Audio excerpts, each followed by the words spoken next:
how to make 50 lakh rupees a year. To a lot of things, the answer is Anshuman, you work with Mark Zuckerberg. How did Mark Zuckerberg cultivate this culture of ruthless meritocracy in Facebook? it is what you said, which is Anshuman Singh, former tech leader at Facebook, helped build Messenger and launched the company's London office. Bhavik Rathod led Uber's India expansion and scaled to over $1 billion in revenue. Anshuman founded Scalar. Bhavik later joined as chairman of Scalar School of Business, a B school aiming to fix India's education to employment gap. What exactly is so special about ISB? Some people even say that ISB students are better than IIM students. Is that true? You know, a lot of people speak about the importance of alumni. How does the alumni help students get opportunities? so there are two parts, right? One is Why do 99% of the engineers in India get paid so less, Anshuman?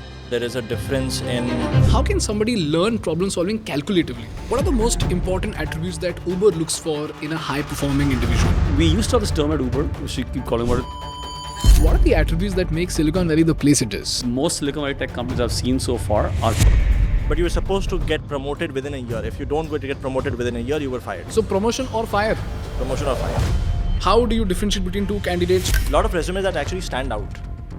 They are resumes that talk about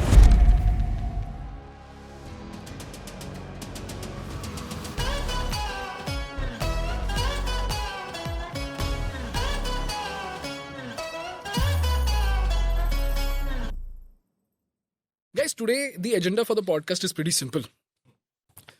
You guys have worked at two of the most incredible companies on the planet. Anshuman, you worked at Facebook. Bhavik, you worked at Uber. And you guys understand what it is to work at a hyper-competitive organization. You guys understand what is the meaning of innovation in a culture. Now, a lot of people in India do not want to become entrepreneurs, but they want to make 30, 40, 50 lakh rupees a year.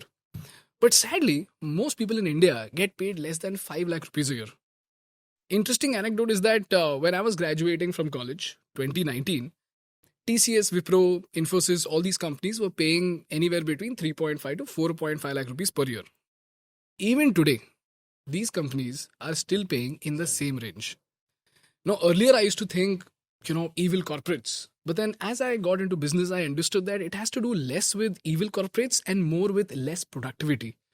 Maybe incompetence of the people, maybe incompetence of the colleges in terms of training the students, which is leading to such low salaries.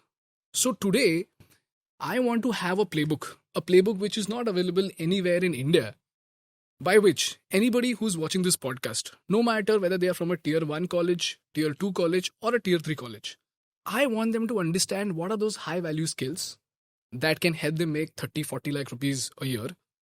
I want them to understand the concept of ESOPs, because of which hundreds of people have gone on to become crorepati's in the past 3 years. In fact, I was just reading about Flipkart and I understood that employees of Flipkart got about $700 million in cash, which was distributed amongst 19,000 people.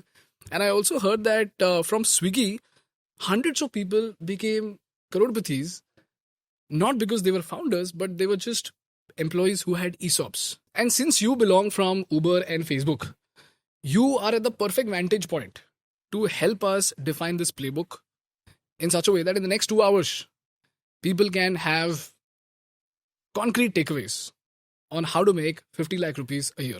That is the agenda for today's podcast. Shall we get started, guys? sure, do it. First, let's define the problem statement. Why do 99% of the engineers in India get paid so less, Anshuman?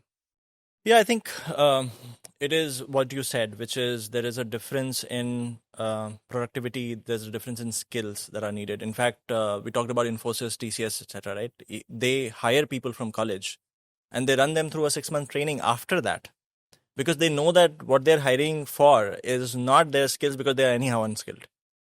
They assume the worst, and then they train them for 6 months to make them productive. That's when they can deploy them on actual projects. And to be very honest, it's not like the projects that TCS and Infosys are driving with freshers are like really highly complicated projects. Mm-hmm. The number of graduates that we have, or the percentage of graduates that we have that are actually employable, is in low single-digit percentage of total engineering graduates that we have. Okay. And if you have to look at the reason of that, I can go into the reason and then I can go into the solution also.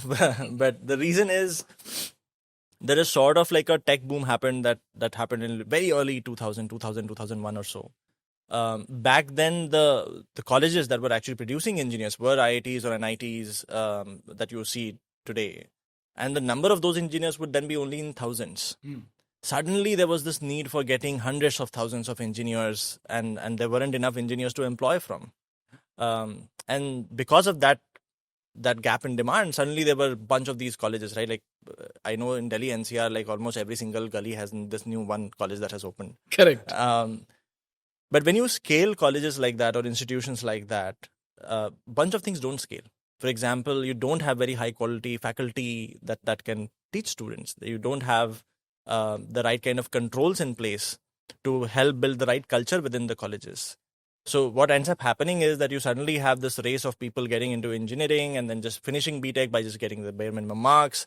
The same students are then getting employed as teachers when they themselves are not employable, and then that cycle continues. And that's been what's been happening for 90 to 95% of our engineering graduates till date.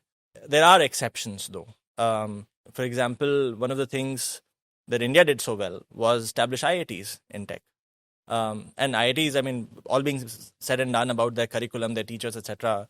One thing that IITs has been able to do really, really well is that they have this very strong community of engineers who are the top brains. And there's this senior to junior relationship that exists, which in a way nurtures the juniors to do things that are outside of curriculum. In fact, one of the highest paid jobs from IITs, by the way, was till 10 years back was quant trader. Okay. And there's nothing related to quant trading in the curriculum. Okay. It's all informal learning that happens from seniors to juniors. So you're saying that the alumni network of IIT is very strong?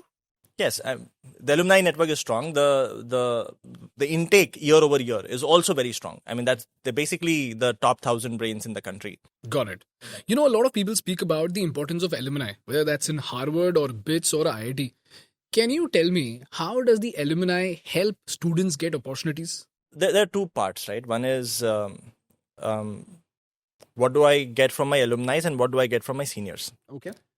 From the tradition of whatever has happened in the college, I get the culture, which is what is celebrated versus what is not celebrated. What kind of exploration do people do?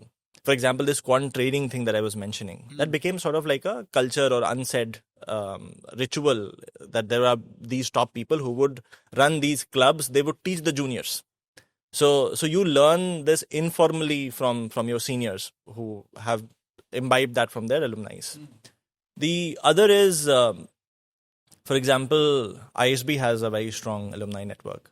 And one of the things there is that they're usually part of some WhatsApp group or some form of a group. You just send a message there. If there is a company hiring, you sort of get that unlocked. If you want to hire, suddenly like you have this job that posting that you make, and you have a bunch of ISB alumni also applying to that job. So it helps both ways if you have a very, very strong alumni network. Got it. Bhavik, I've been hearing a lot about ISBs. What exactly is so special about ISB? In fact, some people even say that ISB students are better than IIM students. Is that true? I've experienced that. When we were at Uber, we used to do a lot of hiring drives. When we were scaling the company across the country, we did want to hire a lot of MBA graduates. And we actually went to the top 2 IIMs in the country, without naming them, and also went to ISB as well. What was interesting is we literally went to the best IIM in the country, and we walked out without hiring anyone. Why? And I'll just give the flip side of that. We went to ISB, and we actually ended up hiring a lot from ISB instead. In fact, I would say that year, if we were to have hired 10 MBA graduates, I think about 7 of them came from ISB, maybe 2 came from an INSEAD, and maybe like 1 came from one of the IIMs. And the reason we saw very high success rate at ISB versus an IIM is because I think when we went to IIM, in an interview, you're asking them real-world problem statements. And the answers that come out are basically what they learned in a book, right? A lot of theory. So they're really good at answering accounting principles. They could be really good at answering a financial equation if you throw at them, right? They could be really good at maybe creating a really quick Excel model out of a case study you would give them. But if you throw a real business problem, for example, if you throw a real business problem of saying, hey, I'm launching in a new city. I'm launching Uber in a new city. I'm exploring whether I should be launching with a Uber Go or Uber Premier. And I want to get the first 1,000 drivers and the first 1,000 customers. the answer that you get from an IIM is a very bookish answer, right? The usual traits of what you would do, similar to what you would do probably trying to sell a shampoo in a retail store or trying a consumer to buy Coke. But that's very different than a tech business at Uber where you have to convince someone to download an app, put their credit card or UPI on file, and then book a ride. And convince a driver that, hey, you're no longer going to be driving 80 kilometers for 8 hours, or a shift that you're typically used to garage, but instead you're going to be getting rides and you're going to go trip to trip basis the request that you end up getting. That shift of mindset was very hard at an IIM, which was so ingrained in, I think, the curriculum that was designed for them. At an ISB, I thought the curriculum was a lot more practical. A lot of the students that got into the curriculum as well, or into the program itself, also are folks that already had some prior industry experience. So I think that gave them a sense of how to apply some of the principles in the real world.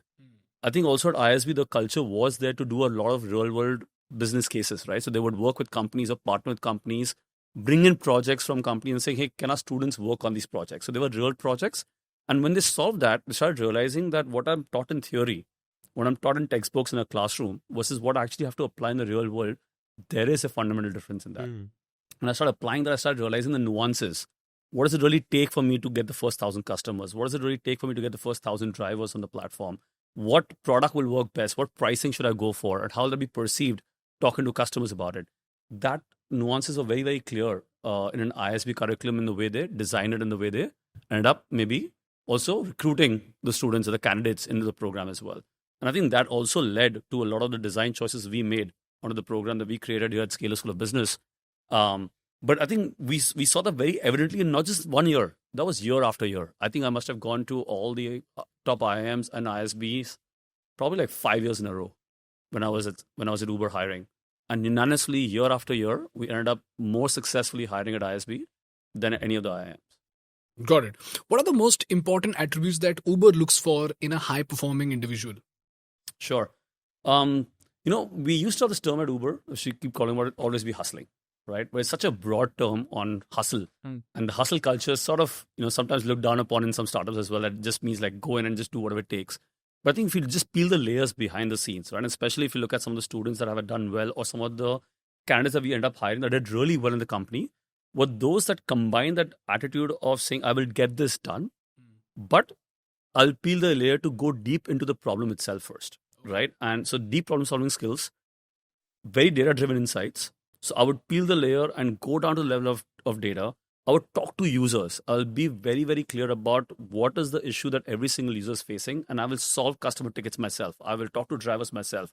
I'll become an Uber driver for a day if I have to, just to learn how customers are behaving with drivers, or vice versa. I would take rides full day, on my app as well as all the competitor apps to see what they're doing differently in experience as well. So when you see that part, right, those individuals that combine hustle, but with deep problem solving, their curiosity to keep going deeper and deeper into the problem and layering it down to saying, here's the data, here's why I'm lagging in this particular indicator. And I'm going to track this now very meticulously day after day, week after week, and see how I can improve this. So then they actually come back to you with an answer saying, hey, I just didn't do something and it just happened, but this is exactly what I did, layering the pieces, and hence this is how the data moved upwards and the metrics got better. Beautiful. And that's what they did really well compared to some of those who were probably a little bit more in terms of, very high level and trying to address a problem without actually understanding what the real problem is or what the deep inside of the problem is before going and finding a solution. Beautiful. So problem solving, customer experience, root cause analysis using data-driven insights. Can you give me an example of a problem that you discovered using data, and how did you solve it using root cause analysis? Sure. I think one of the hottest topics, and I'm sure all of you experience this also, used to be about cancellations, right? Riders constantly complaining about the fact that we book a ride and drivers cancel, right? And we had this constant debate, and we should start asking drivers, right? Why would he cancel? And the most common reason for canceling were the destination, or the pickup location for the customers was too far, or it was the destination that they would call the customer and ask the destination, like that's destination not in the route of where I want to go. Like, let's say my home is in one direction, and that's towards the end of the day, but the customer is taking me in the opposite direction, right? As an example. Or it's taking me to an area where I believe I may not get another ride, and hence I'm going to be sitting idle, and I have a lot of dead kilometers to come back to a high demand area again. So I'm not keen on taking that ride. And this debate kind of went on for a while and say, how do we really solve for this? Do we penalize the drivers for canceling? So say, hey, every time you cancel, there's some kind of penalty before you get paid, as an example. Or do we instead solve for this by saying, we'll show you the address upfront of the customer that they want to go to the destination, and you choose if that destination is good for you, only then accept. If you don't accept, let go to another driver who might be okay going to a destination. We started realizing all of this, and we did a lot of A/B testing and tried different cases, penalizing the driver, showing the address. We even did something called driver home, which is saying, hey, for the last trip, you put the location that you want to go, and we'll try to match it to a ride that takes you towards the direction of where your home is, right? So on the driver app, you could put your home address, and you could say, enable driver home equivalent, and that would ensure that the trip that's matched to you is in the direction that you want to go. This still exists, right? This still exists. And then we kept kind of iterating on that. And the cancellation side, what we said then was that even when we show the address, there are a lot of these destinations that the drivers may not want to go, or they just have belief that they may not be in demand. So we can't tinkering, say, hey, maybe the first 3 trips, we don't show them the address, or the first 5 trips, we don't show them the address.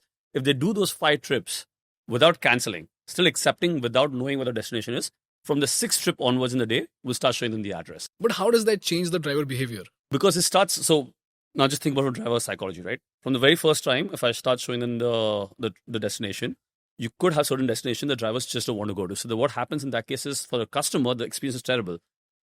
We have to keep balancing this both sides of the marketplace, right? You have the customer also on one side that you care about, the rider and the driver as well. Now the rider opens the app, sees a lot of cars, placing a request, but no one's accepting, right? Why is no one accepting? Because they're seeing an address that they don't want to go to. On the flip side, the driver's like, hey, my life has got easier, but then the ride experience has got spoiled. So we say, okay, maybe for the first 5 trips, we don't. That ensures that at any point in time, there are enough drivers out there who don't know what the destination is, who still accept for the rider. So you solve a little bit for rider experience also, but you also incentivize the driver saying, hey, you know what? As long as you do 5 trips without canceling, accepting irrespective of knowing what the destination is, we then start showing you the destination so that you can now be more particular about which trips you want to do, and maybe it gets you closer and closer to the destination that you want to get to. Wow. So these are some of the data-driven insights. We kept tinkering with a lot of A/B testing, a lot of talking to drivers, a lot of talking to riders. And again, you have to balance it, solving for rider experience and driver experience. Like, that's one example, at least I can think of, where a lot of this root cause analysis on how do we really solve for this problem of cancellations. And it's not gone today. I'm sure you experienced it. Yeah. Whether you take an Ola or an Uber, you still face cancellations. Correct. It's not a problem you can fully solve for, but you keep working, iterating to at least minimize it as much as possible if you keep playing around with the data. Got it. This is so interesting, man. In fact, when we did a case study on Ola, I actually spent 2 months taking a cab back and forth, and I was talking to the drivers to get some insights, and they told me stories that just blew my mind as to how did they get into driving a cab, what exactly was their expectation, what was the story. So in fact, something as simple as initially when the payoff was very high, the drivers used to change the schools of their children from A school to B school, where the B school was way more expensive as compared to A. But then as the fare started coming down, as their payoff started to go down, they realized that there was a drastic change in their standard of living, and they just couldn't cope up with the school fees, which then became a problem for them. So a lot of them kept switching from Ola to Uber because the children's school fees was too high. Right. And that kind of taught me that when you speak to people, you just understand so many insights that otherwise may not get reflected on data. So what you're saying is something that I find deeply interesting. That is, you don't just look at data, but you actually try and validate the stories behind the data by talking to the people. So you're saying that if an individual is capable of understanding data, is capable of investigating the story behind the data, and then gets to the root cause of the problem, and then has the ability to solve that problem, that person could be considered as a high-performing individual. Is that correct? Will definitely perform a lot better than most of the others. Bhavik, problem solving is such a broad term, right? And you mentioned about root cause analysis, customer experience, problem solving. But very few people actually have a roadmap on how to learn problem solving. I learned problem solving through a course called Design Thinking, which I did from IDEO. And IDEO taught me how to solve problems by understanding customer desirability, market viability, and technological feasibility. But again, this is not out there in the public as much as the general problem solving methods are, like root cause analysis and stuff like that. So my question is, how can somebody learn problem solving calculatively? More than learning calculatively, or more than sometimes what a specific course can teach you. And of course, a course can teach you a lot, like the one that you did as well. I think actually almost replicating a real world business problem for yourself, right? Or if that could actually be incorporated into the program itself, right? Where you're given a case study that you're actually working on, where let's say you have to launch a new product of your own, or you're starting your own business. When you go through the steps of actually doing that, where you take your real product to the market and actually get customer validation, will someone actually pay for this or not pay for this? Can you generate revenue? Does the unit economics actually make sense or not? I think you learn 10x more than probably any other course can. So I think my recommendation would be, if anyone wants to really build problem solving skills, either take a real case study and figure out how you would do it and do the entire analysis behind it, do the market research, and actually come back with an answer saying, hey, this is how I would solve for it. Or try to do it yourself in whatever small scale possible. It could be a simple thing like literally opening up a drop shipping somewhere, in the locality that you are in. It could be a simple thing as selling a very basic product that you can source from some supplier and selling it to a community around you. You learn just so much in just doing that than I think any other textbook or a course can teach you, in my opinion. Beautiful. Can you give my subscribers a problem statement that they can work on? Or 3 problem statements that they can work on that they might find interesting, which will enable them to learn problem solving? Okay, so I can give you a couple of examples. Okay. And actually came across this when I was interviewing candidates for Scalar School of Business as well. One of them, just to learn fundamentals of business, basically started renting apartments and then putting them on Airbnb. Okay. And all he did was take apartments at as low cost as possible, spruce them up a little bit, and then listing them on Airbnb to see how Airbnb bookings work, how the arbitrage works, what kind of margins this person can make off, what kind of customers are coming, who's actually booking for how long a period. And he learned so much in just that operating that one apartment, which actually, I think from what I remember correctly, the interview, I think he mentioned that he multiplied to 6 apartments in a very short period of time. So ended up actually renting 6 apartments, short duration apartments, and just put them on Airbnb, right? Just operating that much. Right? What kind of reviews am I getting? What kind of ratings am I getting? What are customers valuing more? The location itself or the apartment itself, the fact that I spruced it up, was a good host, right? What was my arbitrage in that? What are additional overheads I'm incurring on managing the apartment, the cleaning cost? Just that much. Very simple thing to do. If I have to take that to Uber as well, as an example, can you just rent 2 cars and get 2 drivers and get them to drive an Uber in a city just to understand how the economics will work? How many trips is customer doing? How many trips is a driver doing per hour? What can they make on a daily basis? How much is my cost of the maintenance of the car? How much is the cost of the fuel in the car as well? How many hours can the driver drive? Do I need to have 2 drivers to shift so that I can operate the car for 24/7? How much I can utilize the asset more? And vis-a-vis, how much do I earn? How much commission Uber takes? And yet, how much am I left with after paying the driver and the car rent, as an example?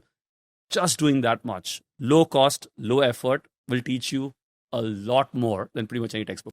Yeah, I don't have a problem statement from education as such. Primarily because my philosophy is that education has to be more long-term and hence you can't do something short-term.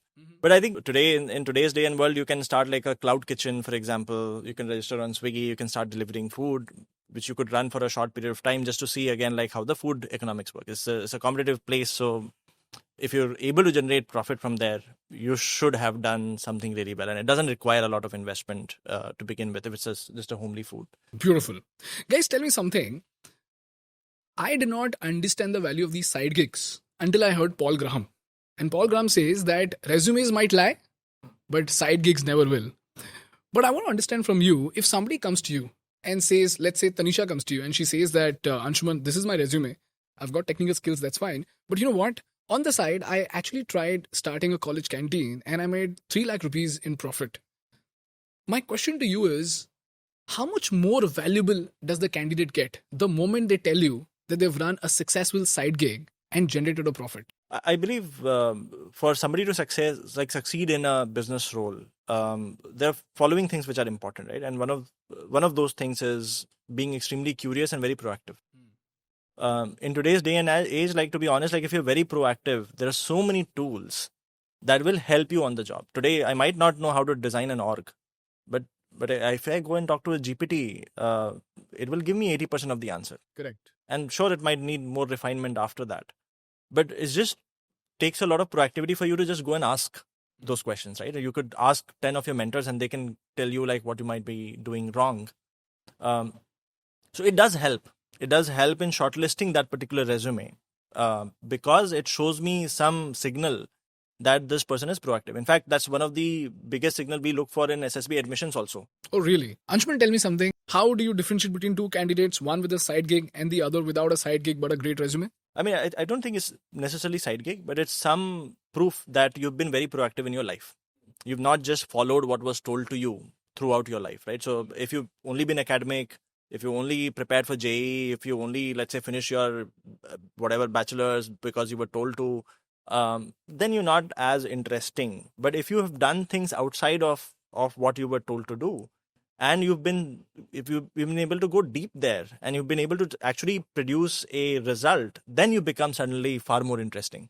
Because that's a signal that I wouldn't have to tell you every single thing. You know that you have to be proactive. Correct. And we see that as a signal of success in most people who eventually go and do well. They've been extremely proactive in life.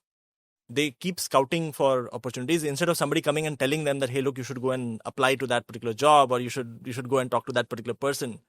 I'll take an example. So one of the things that we were deliberating with Prasanna, he's the co-founder of a company called Rippling, which is a $20 billion company, was like, how do we nurture the top talent in the campus?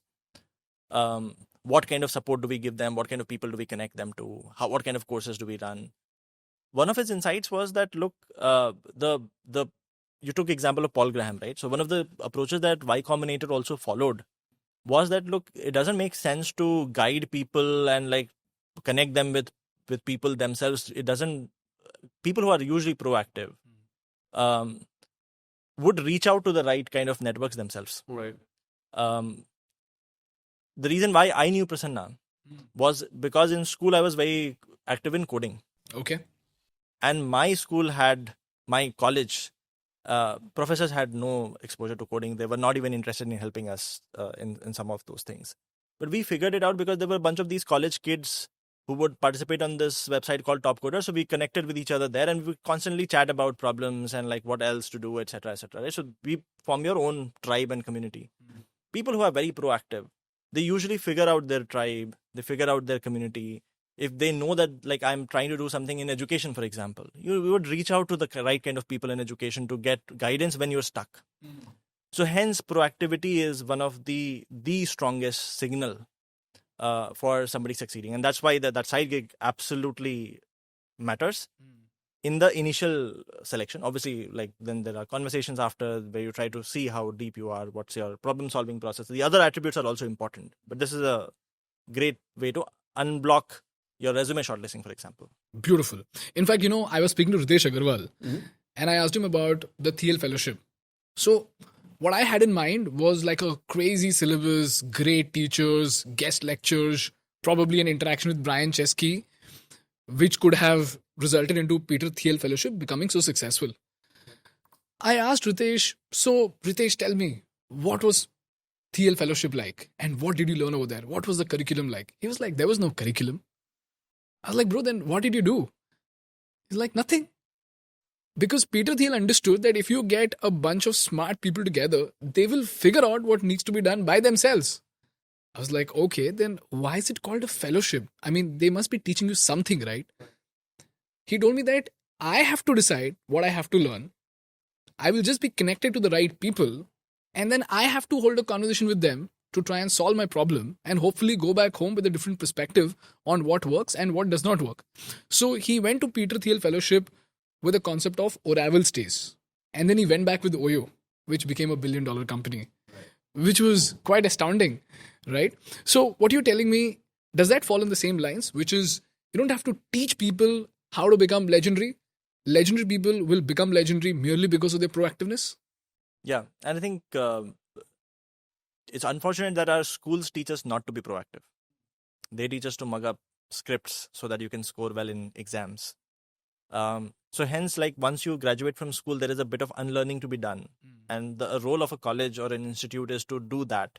How do you make somebody unlearn and push them to be proactive in life? Because people who are legendary, they are, I mean, I have never met a person who is successful in life but is not super proactive themselves. Yeah. They just do what they're told. I have never met such a person, right? So there's a 100% correlation. Anshuman, tell me something. How do I gauge proactiveness of a person in an interview? Because I face a lot of problem with gauging proactiveness. On the outside, it looks like everybody's proactive because they want to look like they're proactive in the interview, right? But then how do you gauge proactiveness? Because I also want this to act like a check system for both the founders who are interviewing people as well as the people who are giving these interviews to check if they are proactive or not.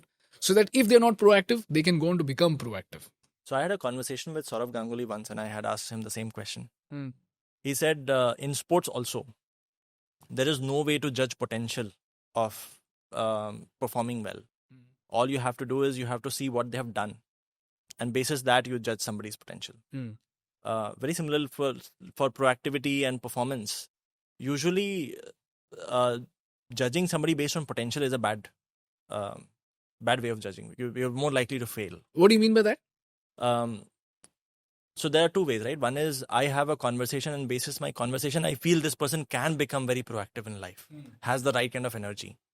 Versus there's another conversation where somebody talks about what they have done in life, which shows or proves that I am so proactive. The second or the latter way is a better way of selection because you have proof of work, which reduces your risk. Got it. So judge people on what they have done in the past. And that is why I said, like the side gig where somebody starts generating 2 lakhs in revenue, that is a much better way of judging that somebody is proactive rather than somebody saying, oh, wait, look, here is what I want to do in life. And here is what will make me successful. And hence I'll be super proactive. So that's the difference. Because everybody wants to do great things in life, but very few people do. Yeah. So you judge people by their actions, not what they say. So unrealized potential is no potential at all. Yes. Got it. I mean, they might end up doing well, but like, not what you want to select them basis. Yeah, I think it's also sometimes, through the interview, you realize that is this person who was given a problem statement and all they went ahead was execute as per solution that's given to them. They may execute it really well, right? They were given a problem statement. They were given, hey, here are the steps you need to follow to solve this problem. Go execute. They may have done a fabulous job of execution. They're probably really good at execution also. However, when you probe them further on what did they do through the execution, what insights did they derive out of it, you often find these candidates who then come and tell you that while I was doing this, I found this other opportunity that I went back and relayed back to my company saying, hey, this is what we could also do that can either make us more efficient or save us more money or create a new business opportunity or a new revenue opportunity for us or unlock a new set of customers for us. And that led to 10x more growth, right? So when you see some of those proactive, that I'm not just doing what I'm told, sure, I'm doing them pretty well, but I'm already given the playbook of what exactly I need to follow. I'm just doing that exactly well. But if I'm actually going that one step beyond, saying, while doing this, I also uncovered these 3 additional opportunities that when I further go into, created several more opportunities for the company as well. I think those are a few things that you can always try to get into through those interviews. I can also maybe talk about some of so we keep hiring in product, we keep hiring in strategy. And typically if we post a position, we get like 200, 300 odd resumes. Most of the resumes are very plain vanilla. They talk about, hey, look, here is where we did our MBA from. Here is where we did our BTech from. Here is the job that we worked at, right? And here was my responsibility, etc., etc. Lot of resumes that actually stand out. They are resumes that talk about, hey, look, for the companies where I worked, here was the impact that I was able to create. The numbers were here. I was able to take those numbers from X to Y. So they don't talk about here is what I did, but rather like what change I brought about. Tangible result. And they talk numbers. I mean, that's one of the signal that instead of saying that, oh, I made the business better, they talk about how much better. Can you give me an example so that everybody else can understand this in the context of a resume?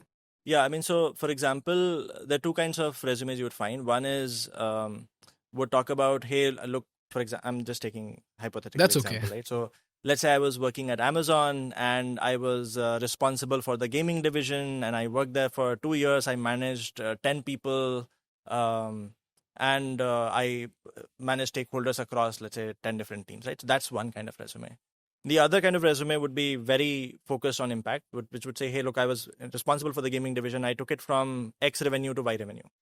Let's say hypothetically, $2 million revenue to a $10 million revenue. We brought down the cost of acquisition from X to Y. Here is what the P&L looked like. And we did it with a 10-member team. So having more people in your team is not to be celebrated. It's basically a means to achieving what you want to achieve. Correct. When you see those attributes, then you know that the person actually cares about the right things, right? Being proactive, constantly asking the right questions. Got it. Or if you look at their side projects as well, or projects that they did outside of work, they again are like, would talk about numbers. For example, not that I did a side gig where I was running a cloud kitchen, but what happened after running the cloud kitchen, right? And I generated a revenue of 20 lakh rupees Yes. with a profit of 2 lakh rupees. Got it. So you're saying objective, responsibility, and result. These are 3 most important pointers that are required under the project section. Is that correct? Project or experience, both. Experience section. Okay, got it. Is the process important?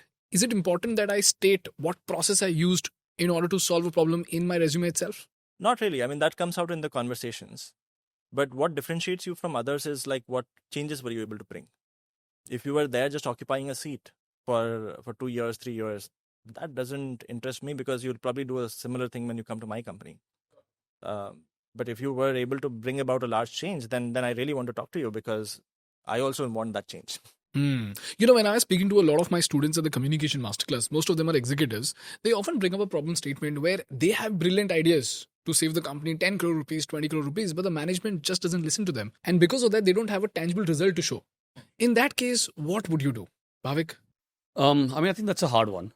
The reason I say it's a hard one is it could actually be 2 different, paths you could take. One path is like, hey, I strongly believe that by doing these things, I'm going to save the company 10 crore rupees. I'm going to keep harping on that. I'm going to keep reaching out to the management. I'm going to keep sharing why that's a good opportunity. I'm going to, make sure as much as possible I can reach to the right levels within the company that can be decision makers on understanding why these steps will actually help the company itself. And I'm probably the best person to execute also to deliver that 10 crore savings as an example. So either you go that part, but if you still feel that you're basically knocking on doors where you're not getting a response at all, then probably you have to ask yourself the question that I'm at the right place in the first place, right? Is this the company that has the right culture? Is it really meritocratic? One of the things that I strongly, feel that, and I think there's a lot for us to learn in organizations in India, because, I've worked with more Silicon Valley companies and I've worked with Indian companies right now. And, Anshuman has also worked with Meta before, or Facebook. Those companies are ruthlessly meritocratic. Can you explain that with an example? Because ruthlessness is often seen in bad light. No, so they are extremely rewarding to high performers, and they are almost the opposite to those who are average or below average, which basically means that you are not just there in the company to warm a seat, right? If you are not delivering results, to the earlier point, right? Number-driven, result-driven, objective, clearly making a change in the company, you don't need to be in the company anymore. And they're very okay with letting you go, making that clear, probably letting you know that you're probably not in the right place. Maybe your skill sets don't match the role and hence you're not able to deliver. Maybe your skill sets and the way of working is better suited for another company, not us, right? But most Silicon Valley tech companies I've seen so far are ruthlessly meritocratic in making sure that they keep weeding out in the group of people they've hired who are the ones who are high performers, and I'm going to keep rewarding them. And I'm going to keep filtering out those who are just out there warming the seat and not producing a result. As a result, I keep raising the bar, right? And that what it does is that you compound that over year to the next year to the next year. What have you done? You've basically kept rewarding high individuals, weeding out, making it harder and harder for people to perform at a higher level because the bar itself has gone higher. As a company, you've just raised the bar of performance. And then you have this extremely high performing team that all of them are result oriented and just supercharging towards a mission, and you end up delivering, and as a result create iconic companies. And I would probably say that that holds true for pretty much every iconic company that you heard out of Silicon Valley. I'm sure that holds true for Facebook as well. Ruthlessly meritocratic, rewarding high performing individuals, raising the bar. That's true for Uber as well. That's true for pretty much any company out there.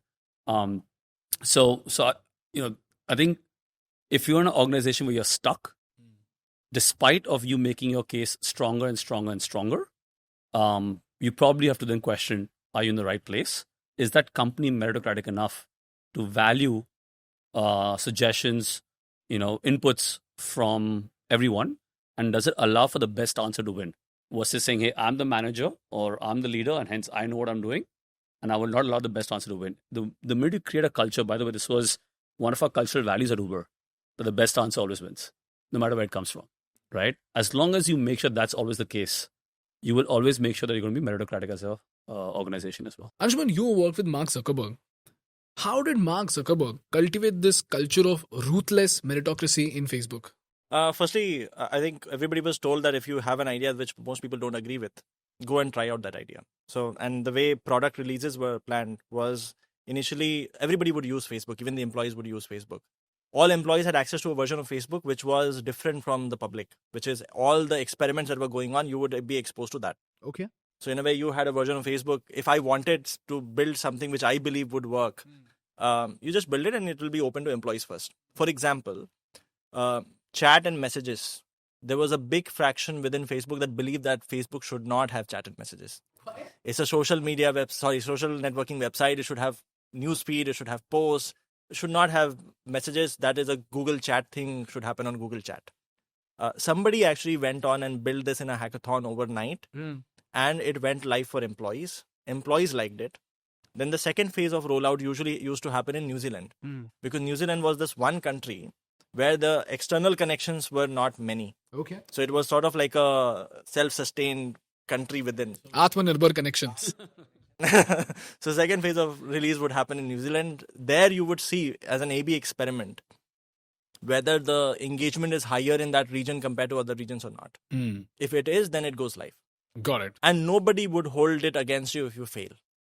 So failure was in a way celebrated. Like the theme there was move fast, break things, make mistakes. Those were the posters you would find everywhere in the office. So in general, like failure was celebrated in some ways because you went ahead and did try something.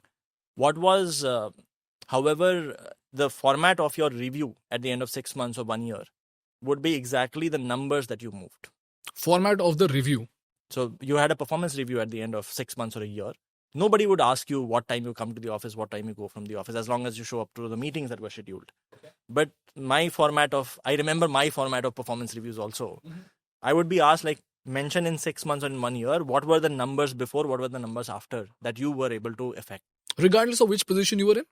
So they were sort of softer on very new joinees on E3 level. E3 was the entry level. Okay. But you were supposed to get promoted within a year. If you don't go to get promoted from E3 to E4 within a year, you were fired. Okay. So promotion or fire? Promotion or fired, yes. You're supposed to graduate to E4 in a year. This is, by the way, the case I'm saying when Facebook had 200, 300 odd engineers. Oh, wow. That's when I had joined. It continued till it had 1,000 engineers. I don't know how things have changed post that. But you had a year to sort of get promoted from E3 to E4. If you don't, then you get fired. And from E4 onwards, you had responsibilities of numbers. Got it. You had to show number movements. So performance review, can you please walk me through this performance review? This is for two reasons I'm asking. This is for two reasons. Firstly, the founders are watching this podcast. I want them to understand how to review performance, including myself. Secondly, if there is an employee who believes he or she is a high-performing individual, they should be able to make a performance review report card for themselves to check whether they are high-performing individuals or not. So walk me through this process and help the founders and the employees understand how can they gauge high performance through performance review. Yeah. So different orgs follow different format. For example, one of the things that was followed at both Facebook and Google was the OKR framework. OKR framework. OKR translates to objective and key results, which is you start from what is the company objective. What does the company want to do in the next 6 months or a year, right? It might want to grow its revenues. It might want to, let's say, reduce the burn. It might want to grow to more users, whatever is that goal, right? And then you start asking question, what does it take for me to achieve this goal? What kind of teams would I need? Who should be responsible for what, right? And then you percolate it a level down. That look, if we have to grow to, let's say, 500 million users, look, this particular team has to deliver X, this particular team has to deliver Y, and this particular team has to deliver Z. As long as these teams deliver, then the overall goal will be met. Got it. Can you explain this in the context of YouTube? Because I'll be able to understand this better. And everybody understands YouTube, so it'll make it easier for them to understand it. Sure. Again, I haven't done this exercise for YouTube, so I'll do it on the fly. Okay. So imagine, let's say your goal is that today you have 2 million subscribers, you want to grow to 3 million subscribers in a year, right? Now, you would then ask the question, what leads to growth in subscriber base?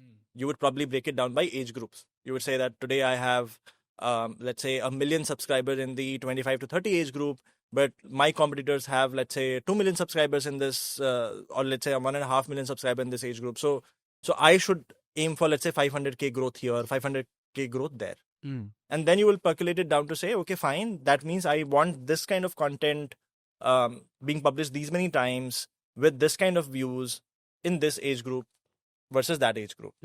And then you might divide that across teams. You might say, hey, there's a team 1, you're responsible for growth in this A segment. Team 2, you're responsible for growth in this segment, right? Got it. So now these two teams have goals. Very similarly, they would have people reporting to it. So that person would say, hey, look, if I have to achieve these goals, here is what my reportees should do. So if somebody is responsible for production, then you sort of tell them, look, I mean, videos have to be of certain quality. Here is how I'll measure it. If you're doing your job, I'll end up achieving my goals. Got it. And so forth. So it percolates down to the entire org, if you think of it as a tree. And then your final reviews are in the format where I don't say that, hey, you put in so many hours to work, but rather, look, here is the goal that was given to you. How are we moving towards the goal? What numbers are moving there? Are we moving in the right direction? Are we likely to meet the goals or not? And at the end of the year, you finally either met the goal or almost met the goal, or you exceeded the goal. And that's basically how you say that somebody was a great performer or an average performer, or maybe does not belong in the role at all. Got it. Now, if somebody were to evaluate their performance using this framework, they will fit under the KPI section, right? So how should an individual gauge their performance through this framework so that they can understand whether they are a high-performing individual or not? I think at the end of the day, when a goal is given to you, the first thing is you should have conviction that you can meet the goal. You don't feel that the goals are unreasonable, not achievable, nobody has done it in the world, and then you expect me to do it. But once you have conviction, then the whole and soul parameter of performance has to be whether I'm able to make successful progress towards the goal, unless something changes in the world, right? COVID happens or something drastic happens. Unless something out of the blue happens, you should be making constant progress towards your goal. Usually progress doesn't happen overnight. So banking that, okay, fine, nothing is happening for 6 months, but suddenly something will happen and the goals would change, that never happens. So you should measure, are you making constant progress towards the goal? For example, I said social media, right? Now, social media, if I know the trend from the last year, I want to double this year. Then if I compare the numbers day over day from last year, am I actually getting to the double number quickly or not? That becomes my evaluation of whether I'm doing my job properly or not. And if I'm not, then I should panic. I should go and seek out help. I should go and ask GPT. I should go and ask out mentors. That's the proactivity bit. That I don't sit there sulking, but I make every effort possible to meet those numbers where they should be. Panic before panic is necessary. Panic before panic is necessary. Got it. So in the context of YouTube, if I were to break it down, it would be like if I have to hit 1 million subscribers this year and I have 10 months to go, then each month I have to gain 100,000 subscribers. If I have to gain 100,000 subscribers this month, I should be able to gain those 100,000 subscribers. If I don't, then I'll have to change my strategy so that it doesn't happen that at the 9th month, I realize that I am 400,000 subscribers short, right? So if somebody is analyzing their performance, they should measure their performance over a short interval and then panic before panic is necessary. It could be week on week, it could be month on month, but it should not be quarterly or yearly, because then there is a possibility that it might just be too late to go back and rectify the mistakes. And be data driven. Don't be driven by, I feel that we are getting there. What is data telling you? Be driven by that. You know, this is a problem that a lot of my founder friends also face, where somebody just walks up to them and they say that, you know what, bro, I've been working for 12 hours a day. I should be paid more. What they don't understand is the productivity bit. In fact, Bhavik, I want you to throw light on this, because since you are building Scalar School of Business, it has to do a lot with producing leaders who can be productive at the top level, right? Project managers, they're going to lead 20, 30 people, and the productivity of those 30 individuals is dependent on the leader that you produce. My question to you is A, how do you define a great project manager? B, how does Scalar School of Business train them to become great project managers by design? Because I intend to train my people into becoming legendary project managers. Sure. Let me touch upon, I guess, 3 of the most important aspects, I think, in my opinion. One, I think, is clarity on the objective itself, right? What are we trying to optimize for in the project, whether it is time, cost, or quality? And making sure we have a very clear definition of that. that's clearly defined for yourself and for the team, so they know exactly what they have to deliver on that project. That clarity is the first important thing I would call out. Okay, time, cost, and quality. Yeah. Okay. The three most important parameters for a project, right? Like you have to deliver the project on time, at the desired cost with the high quality that you have to deliver it on. Second thing I think that's really important is communication skills. I think most often underrated. I was even adding on to what Anshuman also said earlier about performance reviews and KPIs. I think high performance individuals, all leaders also similar traits, they don't wait for the performance review to come and say, hey, this is what I was able to achieve and this is what happened. Versus they're like, hey, this is what I'm doing right now. I'm either doing much better than what I was supposed to do, and hence I think I should double down more and let's rework the goals and see if we can actually take it higher. Or I'm saying, hey, I'm struggling here. Let's kind of brainstorm, see how we can problem solve and course correct sooner as well. They won't wait for the 6-month performance cycle to happen. So communication skills, really important for high performance individuals also, but really important for project leaders as well. Are they able to clearly communicate on a regular basis how the project is progressing? Where are they lagging behind? What are some of the tweaks they have to make? What kind of feedback are they getting from the customer on an ongoing basis? And are we incorporating that changes into the project real time or not? Right? I would say second thing is that. Third, very process driven. Process driven. Right? I think super important to be very process driven. Define a set protocol that we're going to be following and follow that process to the T. Right? And see if there are any lags or any areas the process is breaking on, right? That's causing any friction or the reason why the project is lagging behind from its objectives of hitting the deadline for the project or the quality or the cost that it needs to meet. So very process driven is really important. When you obviously go deeper into process driven specifically, obviously come out with the fact that the project leader that's managing this entire team should actually be able to break it down really well as well. Say, okay, if I have a team of 20, 30 people, my end goal of the project is B. I'm starting at A. What does each one, or how do I divide my teams of 20, 30 people into groups of 4, 5, 7, whatever is required depending on different areas, and who's going to focus on which part, and how is the entire throughput on the project going to be met, right? By making sure these teams are really well coordinated among each other. Got it. What kind of syncs am I going to have? What kind of handoffs am I going to have? What kind of daily stand-ups I'm going to have, right? What kind of reporting each team is going to make so that they all have visibility into what each team is delivering. As a result, the project is on track or not, right? Beautiful. And the last, of course, which we touched upon earlier, very, very metric-driven.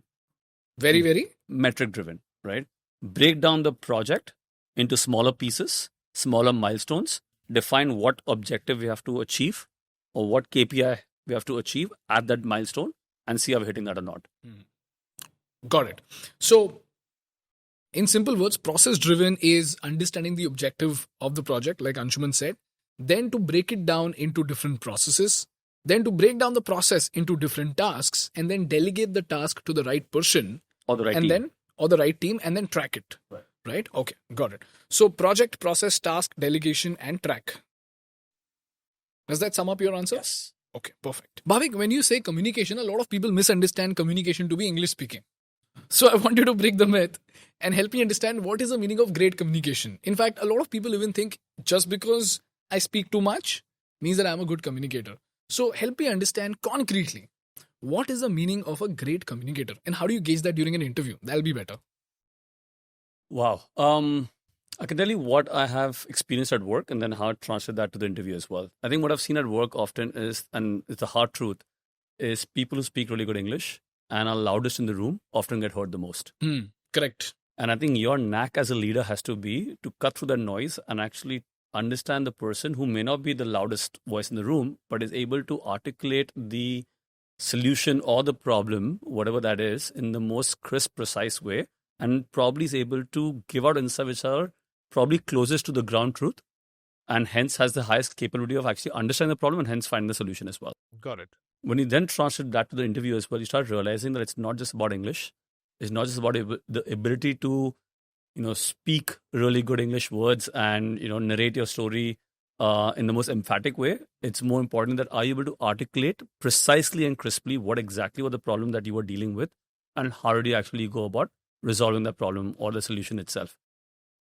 You do look for confidence though. So if you have someone who is constantly looking down, nibbling, looking left, right. I had this recent feedback for one of the students at a presentation. The audience was sitting out here, but the person's looking out, towards the window just because the person has a little bit of lack of confidence of facing, and you often start losing engagement immediately, right? So we obviously do have to look for indicators on how is this person able to hold your attention. But it's very important to make sure that at least as an interviewer or even as a leader, that you cut through the noise and say, okay, you may not be the loudest in the room, you may not have the biggest grasp on the English language, but are you able to articulate precisely what actually is happening on the ground as a problem? And do you have a solution you can offer that you can go and start working on? And then are you able to constantly keep me in the loop or your team in the loop? Keep in the loop is very, very important, Bhavik. Dive deep into it and the importance of keeping people in the loop. I think people may be really good at communication skills in general, but if they're not communicating often with their team or with their leader in sharing as they're learning and making sure that all the teams are shared with either some of the pitfalls they uncovered or some of the setbacks that they had while they were trying something or some new learnings that they had along the ground or how they're making progress and what are some of the bottlenecks that they're solving or here are the 10 tasks I'm going to deliver today or this week. And I was able to do 6 of them and 4 I couldn't. And here's why. Without asking. If they're proactive in communicating, in my book, by the way, and maybe I'm a little bit of an exception and maybe I would love to hear Anshuman's thought. In my book, there's nothing called over-communication. Over-communication. There's nothing called over-communication, right? As long as you're keeping me in the loop and as long as I'm always aware of what you're up to and what you're working on, what are your challenges? Can I come in? Do you need some additional support either from me or anyone else in the company to help you resolve that issue? Please reach out. You'd rather do that than say I'm figuring it out and I have no clue. And then I'm surprised 3 months later, hey, why hasn't the data moved in the direction we're supposed to move? Why haven't you hit your goals? And they're like, hey, here are all the problems I'm facing. I'm like, but you never communicated that to me. Correct. Right? So keeping you in the loop, constantly communicating that, documenting it very clearly, reaching out to the right people, I think are more important than your ability to articulate a beautiful English sentence and be louder, in your conversation. Got it. Now tell me, how does Scalar School of Business, by design, inculcate these qualities of clarity of objective, communication, turning an individual into a process-driven individual, and then making sure that they're also metric-driven? Because I believe most of these qualities are intrinsic qualities. Like Anshuman just said right now, these are qualities that you need to have, and it's just that a school or a mentor can just make sure that they are followed by design. But how does your curriculum make sure this is imparted by design? So a lot of case study driven approach in this case. We start working with our faculty, our professors and our students on just working on very real world case studies, some real world projects as well, right? So through these case studies, we make them work on areas where they have to understand where the process is breaking. How do you find the critical path, right, towards the answer or the solution the fastest?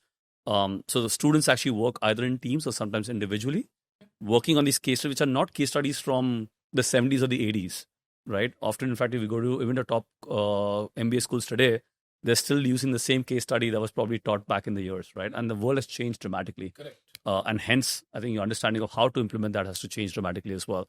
So we do make them do a lot of case studies, which addresses a lot of these aspects. We make them dive into that and also then create presentations that they have to present back to the faculty.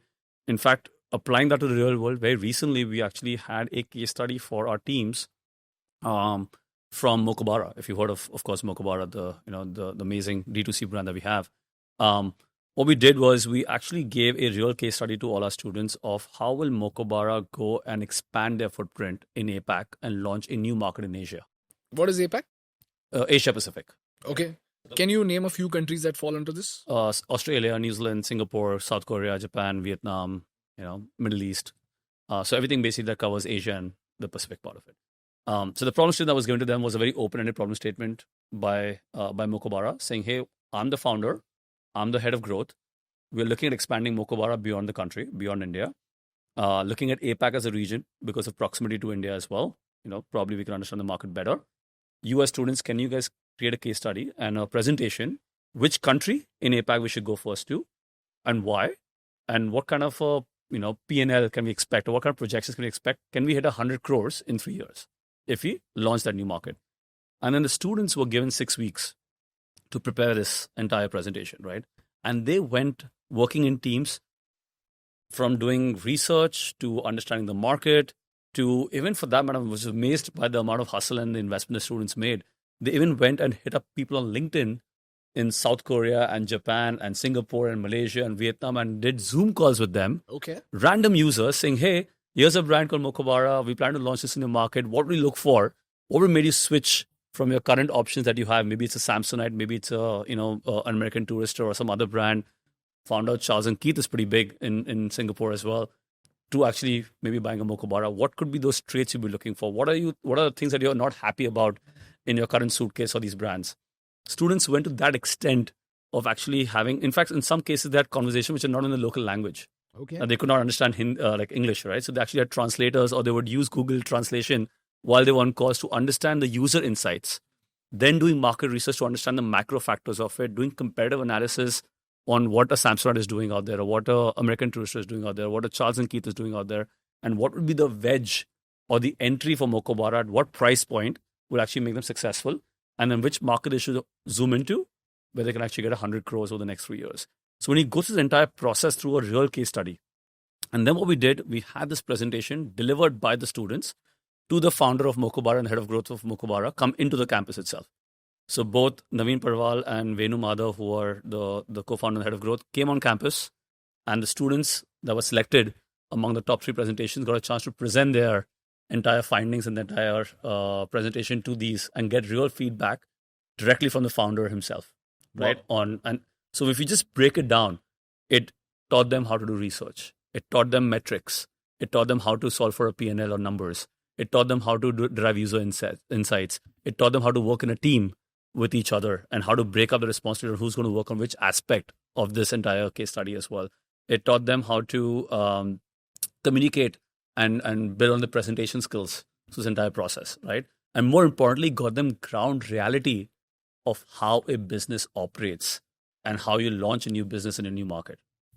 So this is one example. Like that, we keep working on different case studies that allow students to learn whether it's process, how do you kind of come up with good processes, or how do you work on communication skills, or how do you work on certain, user insights or user research? What's a good technique to derive your user insights? How broad can you be in your questions versus very specific? Things like those are all taught through real examples and real case studies. I think just to add to that, right? So one is the case studies, and that's where you get validation whether you've learned communication the right way or not. One of the things that actually helped me when I was studying tech or business was having access to some places where I could keep practicing without being judged. So what I said to you, right? Like some qualities are intrinsic. But a lot of times when they're intrinsic as well, they need owning before you get to a place where your communication skills are at the place where they should be. Yeah. I did that for coding, but like the same thing applies to communication as well. So one of the things that we've been able to do is we've been able to build a learning co-pilot where specifically for business case studies and communication case studies, we build out these interviewing platforms where you can interview as many times as you like. It gives you a case study or a problem statement, and then you basically present the solution to the problem statement to the AI. And the AI then gives you feedback on what you could have done better, where did you falter. And you can keep doing as many times as you like. So that becomes your safe space where you practice. Got it. Where somebody is giving you feedback. And then this becomes your real space where you actually then deliver and then get feedback whether you did a good job or not. You have enough chances to fail before you actually get to the real place. Got it.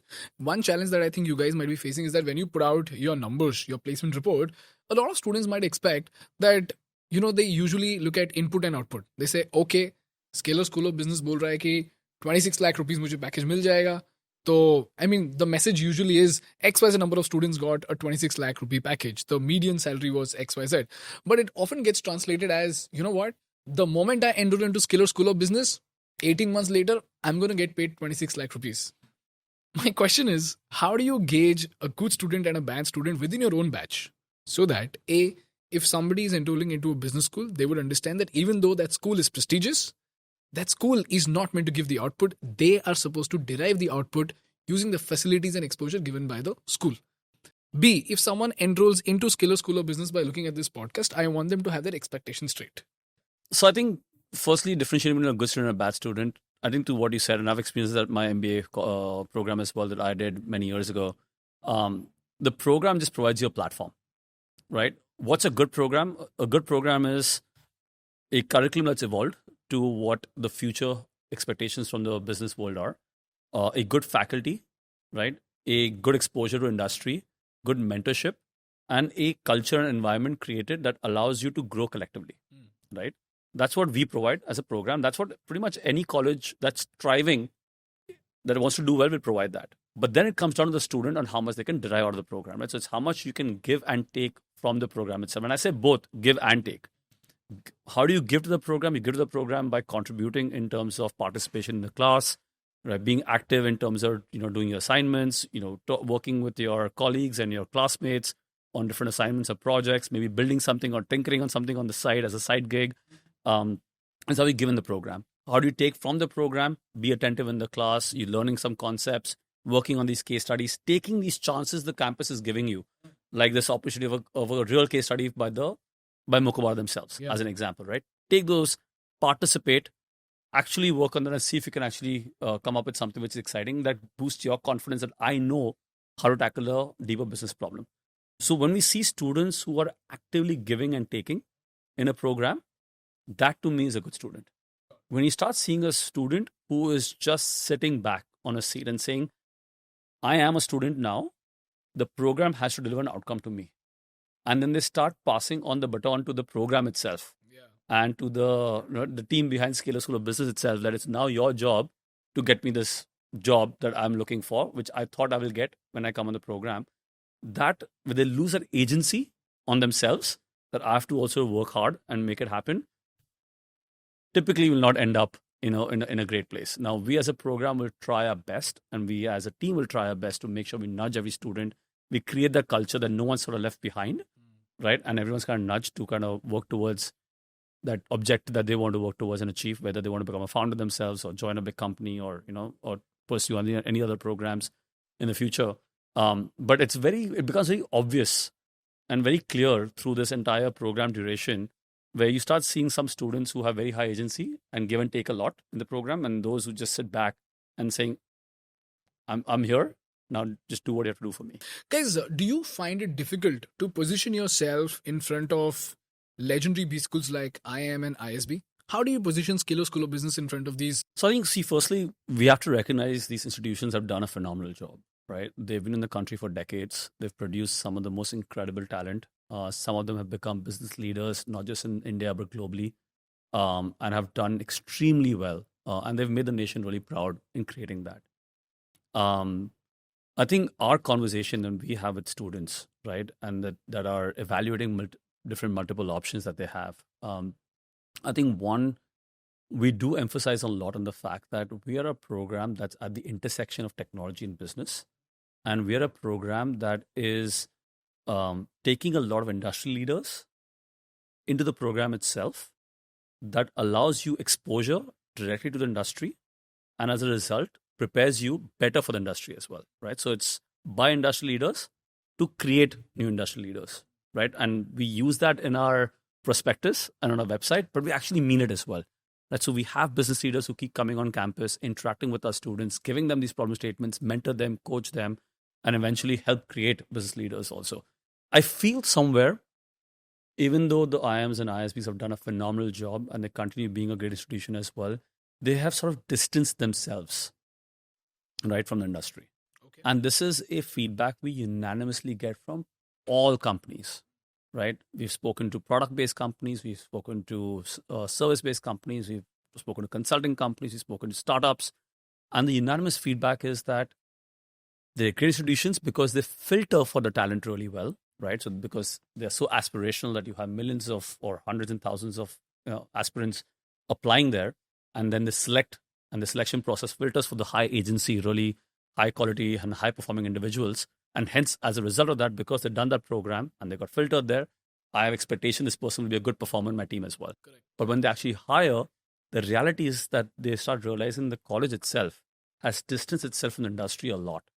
And as a result, what happens is industry moves at a much faster pace than the curriculum of these colleges can evolve. And the distance between the two keeps growing more and more. And then what you end up happening is you have students who graduate, but when they start working, and they're not able to relate a lot to the work environment itself or the work they're supposed to do on the job, which is, some examples we spoke about earlier too. What we try to do very differently is because we involve the industry so much into the program itself, and we make sure that we are including a lot of these real case studies, creating this program. We have a program within Scale School Business called the Hustle Program. Hustle program. Right, where basically students who want to participate in the program are expected to essentially create their own business idea from scratch. Right? They can come with their own business idea. They can partner with students from Scale School Technology to actually build a product, if it's a tech-based product or a website or whatever they want required from there. Actually go ahead, market that product or the service that they're offering, generate revenue, right? Work with us and the team that's going to mentor them and coach them, including industry leaders, to tweak on that idea and make it better and better. Eventually being hopefully good enough that they actually pitch it in front of investors on a demo day and raise funding. Right, so that's part of the program. Now, when you do such things, right, including the examples I mentioned earlier, you're now staying at pace with how the industry is moving. And what it allows you to do, it allows you to create leaders that are more relevant for the future, rather than leaving them behind. And with the evolution of technology, and especially what's happening today with the world of AI, right? Business leaders need to be equipped with the right skills on how business is going to look in the future. And that's going to be fundamentally different than what I know of business today or what was 5 years ago. Correct. But I see that gap increasing substantially between an IM ISB versus, I think, programs that we offer. At least that's my take. I don't know if you want to add anything. I would just maybe add a few examples there, right? Basis whatever is happening in the AI, we have a very strong conviction that the way we work and the kind of jobs that look today will change substantially in the future. The workflows will change very dramatically in the future. I'll give you an example. Like, this is something that is happening internally within Scalar, and that probably will tell you. So one of the largest teams that we have today in Scalar is the sales team. Where in a way, somebody before enrolling into the program, they want to talk to somebody to figure out whether the program is right for them or not. And the goal for that team, or like in a way, the way we look at that team is that, hey, look, I mean, to employ these people, we are paying certain amount of salary. There is some amount of revenue that we get. So in a way, whatever we spend on the salary is the sales CAC. The lower the CAC, the better it is, right? So if a single person is able to cater to more people, give the right kind of advice, enroll more people, the better it is for the business and the margins. Now, how do you, however, bring up the sales productivity? One challenge that we face is that when you hire somebody new, it takes them a while to understand the ecosystem, in a way, the trajectories in tech are very complicated. How do you get everybody to understand those trajectories really, really well? So the way that workflow today has changed is we say now, look, if you're coming into the system, firstly, the hiring also happens where we give you some materials and we ask you to pitch to a user. Okay. Can you give me an example? So we have this tool called as Mimic. In a way, what we've done is we've taken all the calls that have happened in the past and created these user personas that you pitch to. And the AI has a conversation with you, pretending to be that user, taking away the exact snippets of what objections the user puts. Oh, wow. And if you're able to answer those, then it gives you a score out of 10. Did you build this tool internally? That was an internal tool, yes. That's amazing. So now, unless you have a score beyond 6 out of 10, you're not even in our hiring funnel. So that's a product by itself, Anshuman. I don't know if you realize that. I know. So I'll talk about like what we're doing on the enterprise side later on. But that's step one of the hiring, right? Now, once you're inside the system, the way a sales co-pilot has been built for you, even before you make a call, you see the profile of the person that you're going to call. It tells about, hey, look, for people like this, for example, let's say you're going to call somebody from Samsung. For people who have worked at Samsung, here is how the previous conversations have gone. Here is our snippets that have worked and has evoked interest from the customer, versus here are snippets that haven't worked. Wow. And then you make the call. Because we have the call transcript, we're able to do an automated audit, that you did not make a false promise, you did not state things which were not true, because that gets immediately flagged to your manager and then a bunch of other people without a human being. However, post the call as well, you get a feedback. Again, that, hey, look, here are, for example, rapport building is one part of doing a sales call. Like, here is how I would score you on rapport building. Here are the pointers that you were supposed to mention, but let's say were not mentioned. So here is the score that I would give to you basis your pointers that you mentioned, right? And so forth. So that way, after every call, you have a score and a pointer on how to improve your pitch in future calls. Some of this also boils up to your manager.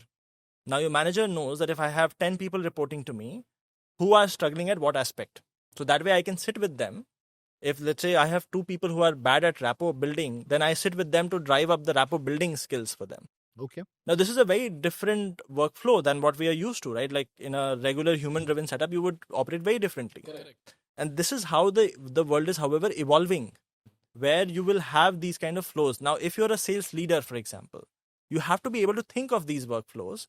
Otherwise, your teams would not operate at the same efficiency where your competitors might operate. Correct. So, and that's where I don't believe that IIMs or ISBs can be at the forefront of changing these workflows, because they don't come from a tech experience. And we believe this resides at the intersection of tech and business. So you don't need to learn tech, but you need to be around tech to understand what is possible via tech. So one of the design principles, hence in Scalar School of Business, is that there's an innovation lab that sits at the heart of Scalar schools, Okay. where we get a lot of people from Scalar School of Technology. We get a lot of tech leaders, business leaders, as well as people from SSB to come and build together. There are a bunch of teams where you have 2 or 3 people from SST, maybe 1 person from SSB, and then they are building and collaborating to build something together. In fact, one example, so there's a VC firm in Germany. They were trying to build out a scouting tool. Okay. Which is how to identify founders who are very high potential basis the work that they've done in the past. They might be likely to start a company, or they might have already started a company. How do you identify them first so that I can go and talk to them before they even get into the fundraising process? Now, this is a proper data science and tech problem. However, the business insight is on, look, what are the attributes you should look for? Who is more likely to maybe start a company? How do you evaluate the business? How do you evaluate the domain?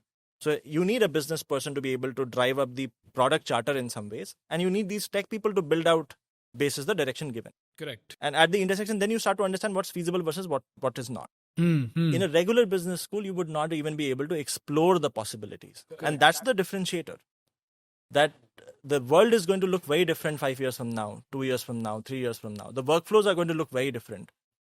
Like a single manager might be able to get things done with 5 people, which the other manager might need 50 people for. Yeah. So your P&L margins are going to look significantly different depending on the kind of workflows that you're able to adopt. And there being understanding tech, not being able to code, but at least understanding tech is going to be a very, very important attribute. That's amazing. Do you intend to sell the subscription to Mimic? Yeah, so what we have done is, maybe we should talk separately on this, but Mimic as well as Sales Copilot. So this entire workflow, including the audit, as well as this feedback pre-call, post-call, in your own setup, analyzing your own calls. All of that is being formulated as an enterprise product right now. We've started with Vedantu. We're also talking to a bunch of other companies. Obviously, if you want to take that up, happy to come and set it up for you as well. Thank you so much. I would like to have the early subscription. Sure. That's beautiful, guys. So you're talking about the intersection of tech and project management, which helps the project manager look for possibilities that he may otherwise never understand or realize if this person doesn't understand tech. 100%. And by the way, like, I believe that workflows are going to change everywhere. Today, for example, I'll maybe again, just my example, right? One of the things that I believe is a key responsibility for me is hiring the right kind of people. But finding those right kind of people on LinkedIn or Naukri, etc., takes a lot of my time. Correct. So one of the things I've done is that on Claude, I have basically set up an agent and I leave my laptop open. That agent basically goes on every LinkedIn profile. I have set some rules on if profiles match these parameters, then just note down the link and put it in a file. Okay. So by the end of the day, by the time I go back to my room, I have these 100 profiles to check out because they match my criteria. Maybe experience between 5 to 8 years, working with these particular tech stack, etc., etc. I mean, all of those happens, and then I start to send messages. Even for sending messages, I don't send messages. I tell my agent to send those messages. So some of that is happening right now, which will just change how productive you are if you understand how tech works. And we include some of those in the program, right? So those are exactly things that we would teach our students so that they can become 10x more efficient when they become business leaders versus, someone graduating from a more traditional college. Correct. This is actually brilliant, guys. I would like to have the subscription to the Cloud Agent as well. वो तो मैंने खुद बनाया है, so yeah, sure, absolutely. But what I'm saying is, look, I think we're still scratching the surface. Yeah, definitely. It's sort of, look, when electricity was invented in 1750s, it took us a while to build an electric bulb. Nobody imagined that like you have this electricity in the clouds that can actually replace a horse. Correct. So I think what has happened right now is you've suddenly discovered that there's intelligence that has been discovered in machines. Now, what is possible through those intelligence, we will discover probably not in 150 years, but in the next 5 to 10 years. Yeah. And that is going to significantly transform how we work. So not understanding tech is not an option anymore. Because like the way you work is going to change, right? So we believe that all programs have to evolve. Tech programs are obviously at the heart and soul of what we do, but like even businesses need to evolve, and hence like the SSB business program is built at that as the core. Honestly, like I've experienced that myself, right? Like when I did my MBA program, this was back in 2006. 2006. Yeah, it's almost like 20 years ago or 19 years ago. We were still being taught, of course, the more traditional MBA program, right? How do you sell a shampoo in a retail store? How do you go about, setting up a coffee retail chain? Or what does shelf space mean in a retail store? And how do you kind of bid for that? And how do you get attention from the user? Or how do you run ads on billboards? I joined Uber in 2013 and I had to figure out how to get app downloads.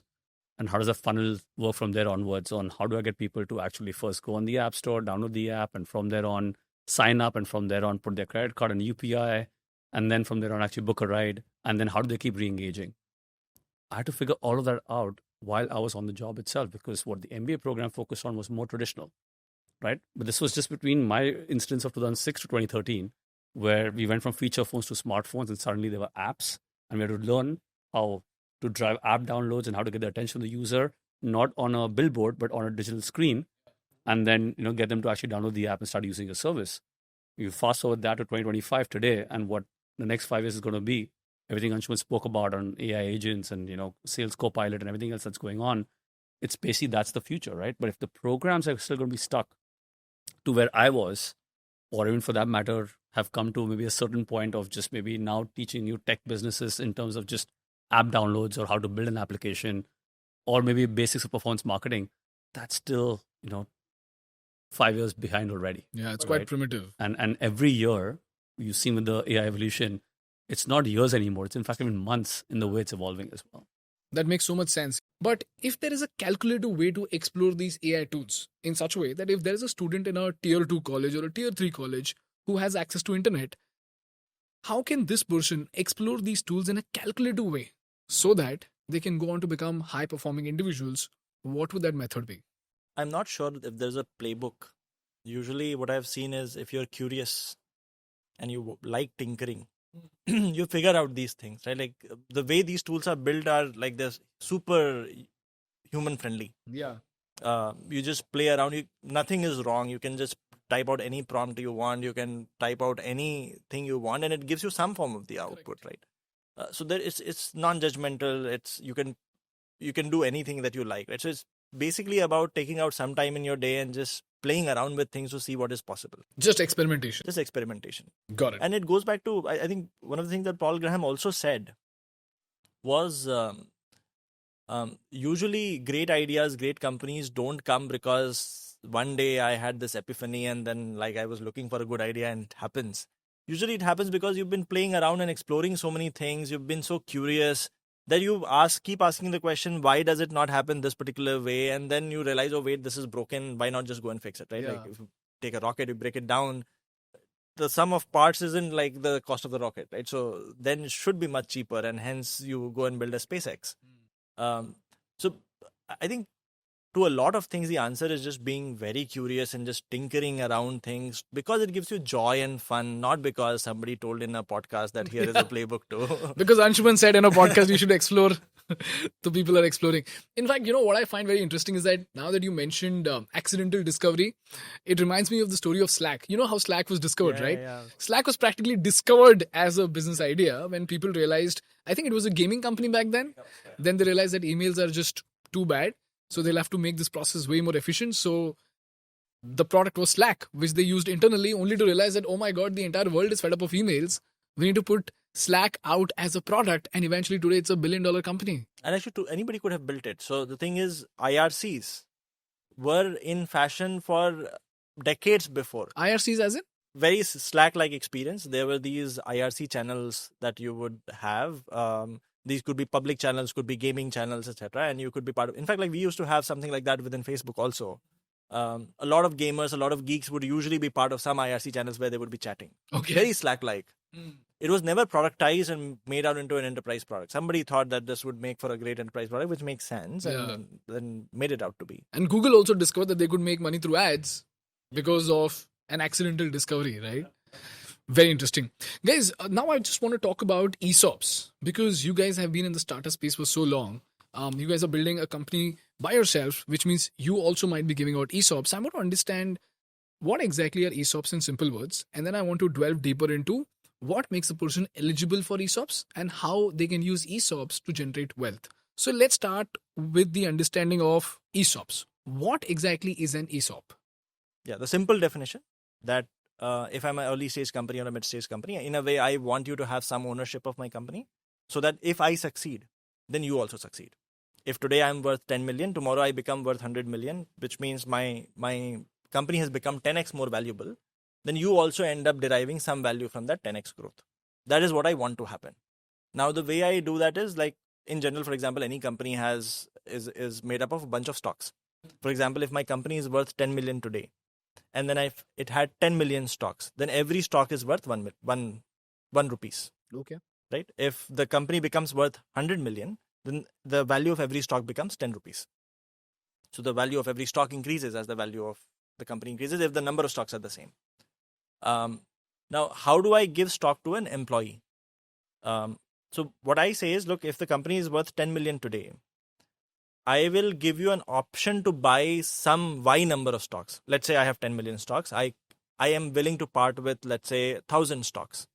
So I'll give you an option to buy 1,000 stocks at a very discounted value. Let's say the stock value is 1 rupees. I'll give those stocks to you at 0.1 rupees. It is, you may want to exercise and buy those stocks. You may not want to.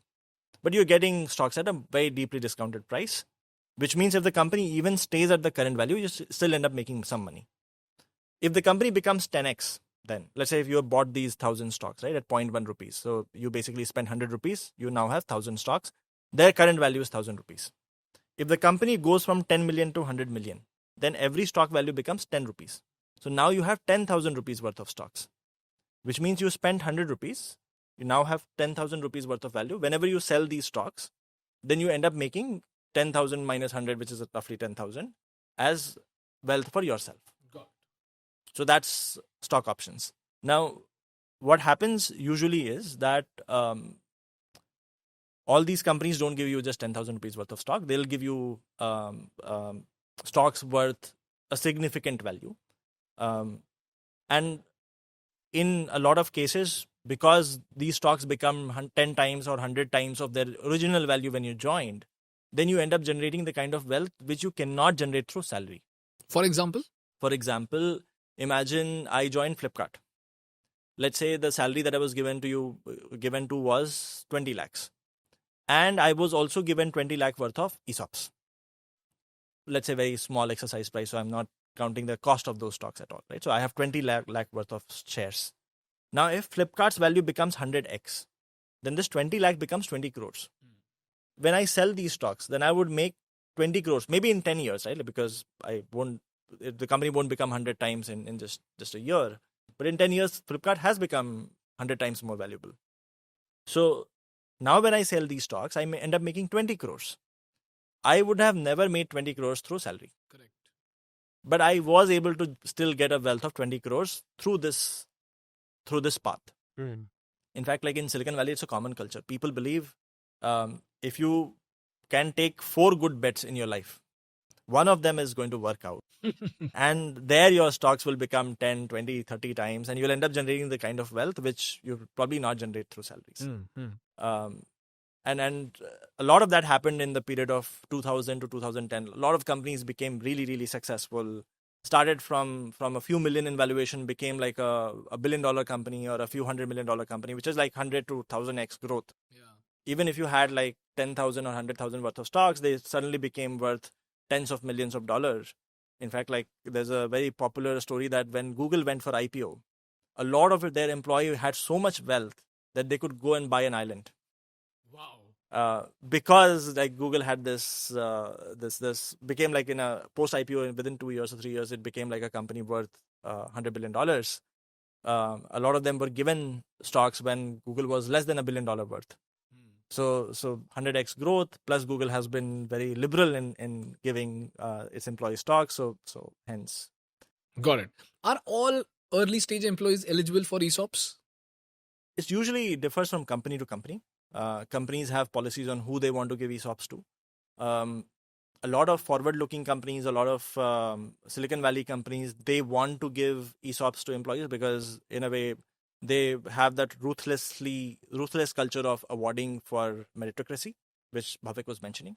So they want that if you're doing well, stay in the company for long enough, and you grow as the company grows. So a lot of those companies, you'll find most companies in Silicon Valley, for example, give out ESOPs. Okay. As a founder, if you were to decide which person should get an ESOP and which person should not get an ESOP, what would be the differentiating factor? I mean, firstly, in India, not every company gives out ESOPs. But I'll tell you like a framework which usually most people follow, and if you're a founder, you should also follow. In a way, for immediate performance of a person, you give out bonuses, you give out salaries. But for the potential that the person has for the business impact in the future, that's where you give out ESOPs. So if you know that somebody comes with a skill where they'll be super valuable a year down the line, 2 years down the line, 3 years down the line, and they'll be critical to the business, the more the criticality, the more ESOPs you should give, because they should be vested then in the business succeeding over a period of time. That's the framework you should follow. But I don't think that everybody follows that framework. Not every company gives out ESOPs. But a lot of good companies would give out ESOPs to their early employees. That's the way to make. Okay. And what is the differentiating factor between who should get an ESOP and who shouldn't get an ESOP? As a founder, how do you decide that? Like, because potential is quite subjective. Yeah. How do you put that? How do you put this down objectively? Initially, again, look, there are different kinds of founders. Like some founders have given ESOPs to everybody. I remember there was this exit case. I forget the name of the company. It was a payment gateway company. The founder, Jiten, has started a company, Jupiter, now. They exited for like Citrus Pay. Citrus Pay, yeah. So they gave out ESOPs even to the receptionist.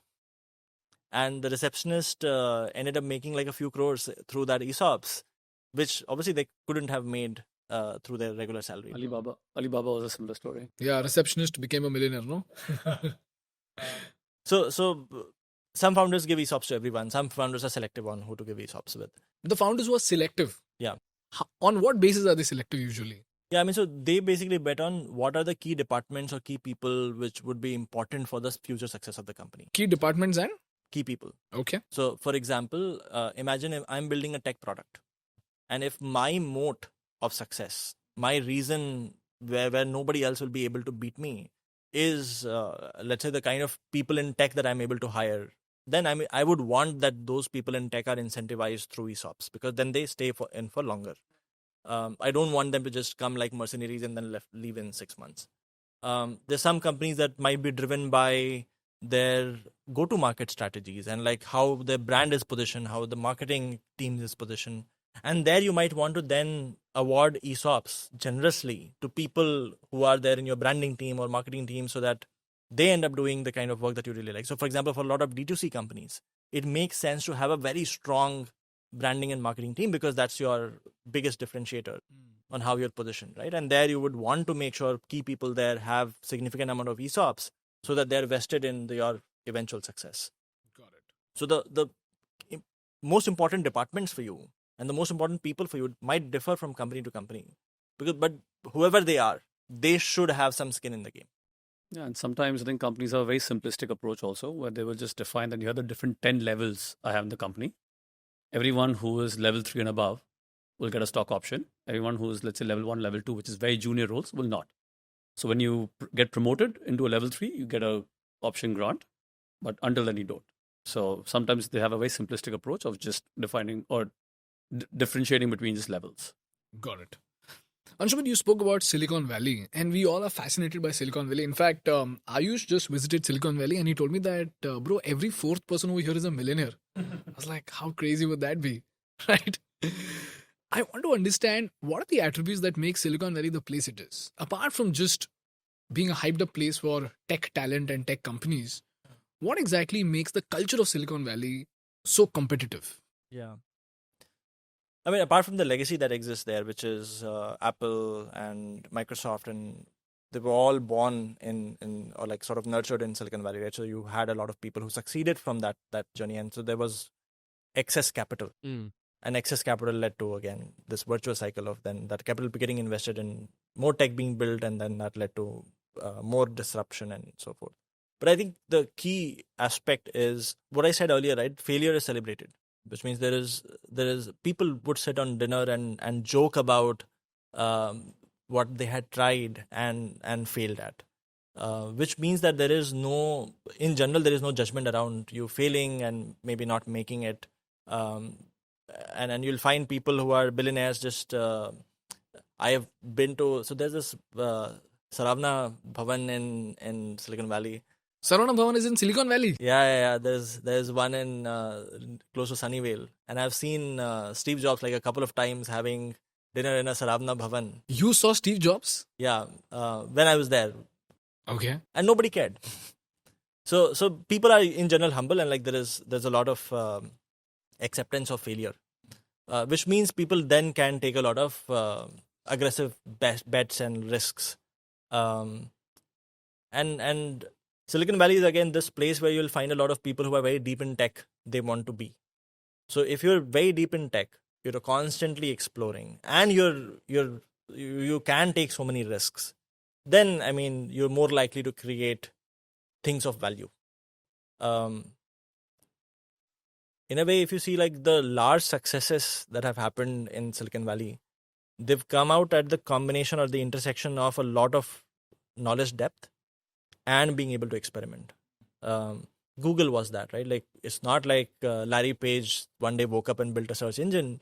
That was his life's work. He was genuinely interested in solving the search problem. His PhD was on search, and then he took that out and made a product out of it because he knew that his solution was better than most of the people.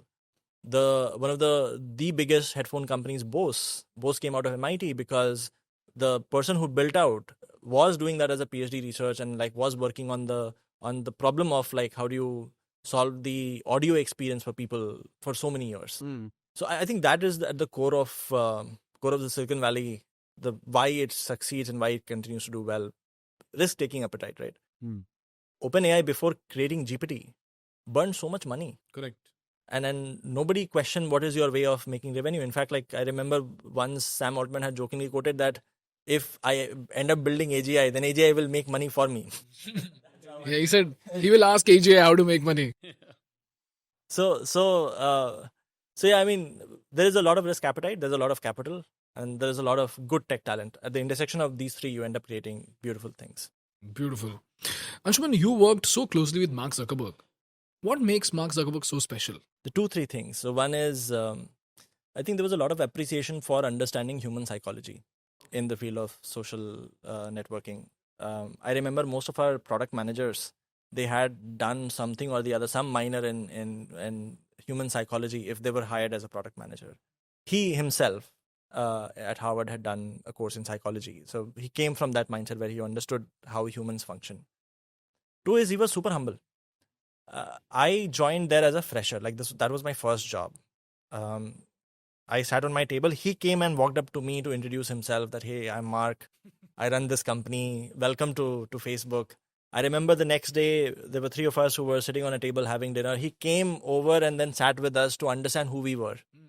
Because genuinely curious to understand and like what our motivations were, what are we good at, and then sort of be a part of our journey also, right? So super humble people in general. My first manager was the person who created Cassandra, which is a database, very popular database at that. My second manager is today the CTO of Facebook, current CTO of Facebook. Oh, wow. Both, again, like if I look back, they were super humble.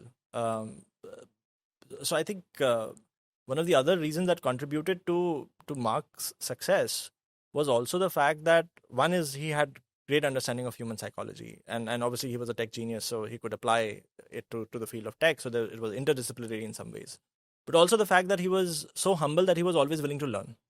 He was willing to learn from somebody who was a fresher out of a college in India. That continuously learning and becoming better is what has probably led to his evolution in some ways. I'm not sure whether you've seen, but like if you look at very early interviews of Mark, he was very shy, camera shy, wasn't a very fluent speaker. But like compare that to today, he's become so fluent.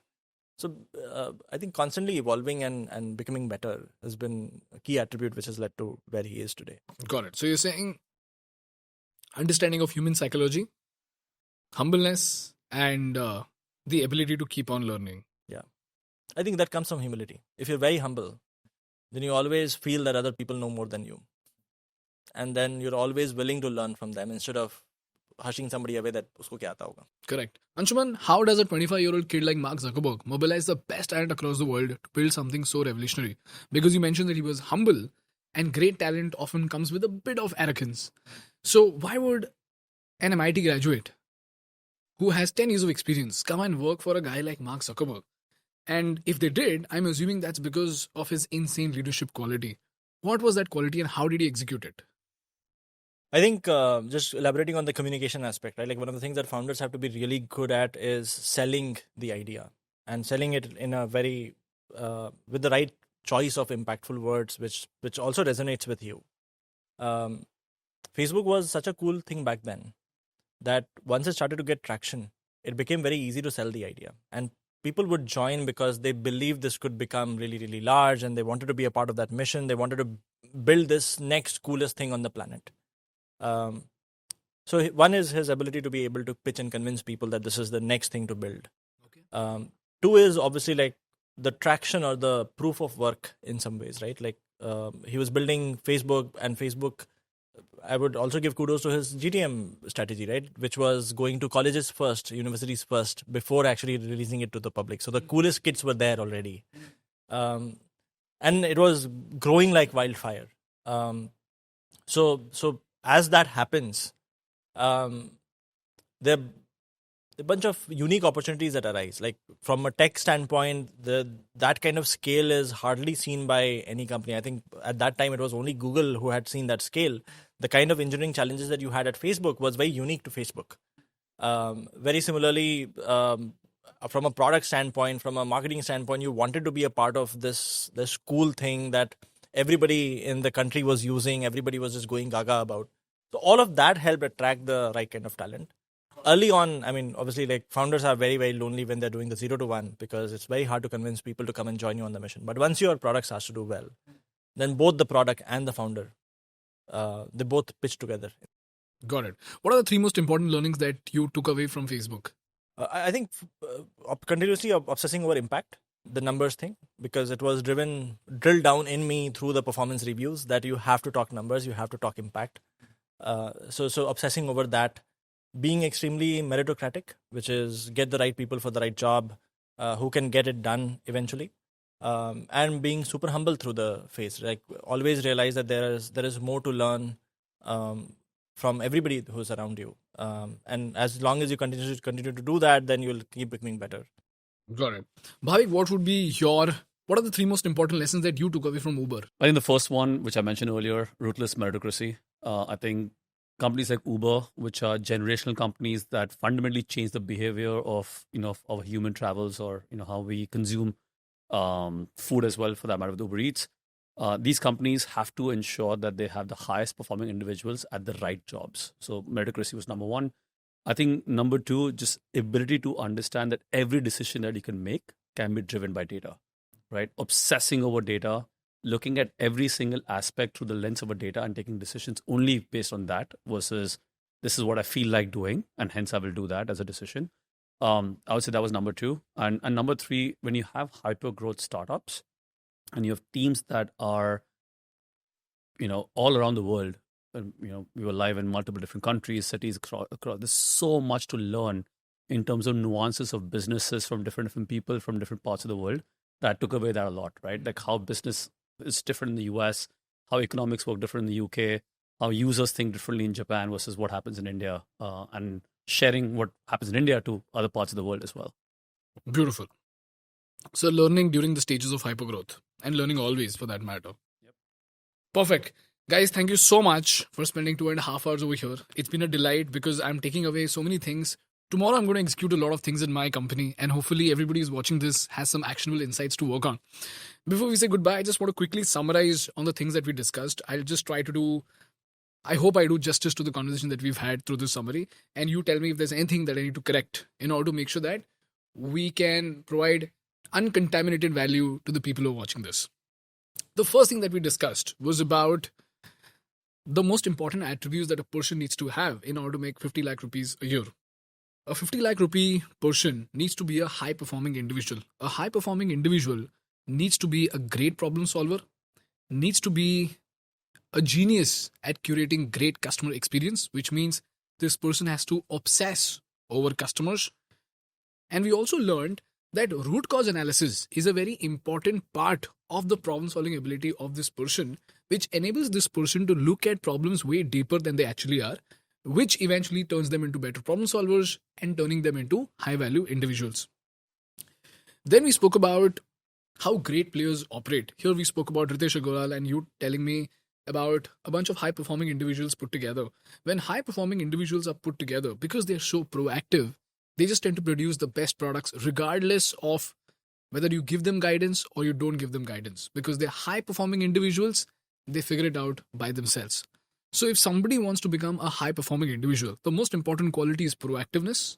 And with that proactiveness, this person needs to cultivate a problem solving ability. They need to obsess over customers and they need to understand root cause analysis. Then we spoke about 3 problem statements that we gave away to our subscribers. If they can work on it, they will understand how to solve problems. One was canteen. Your idea was that of an Airbnb. And Anshuman, what was your idea? Cloud kitchen. Cloud kitchen.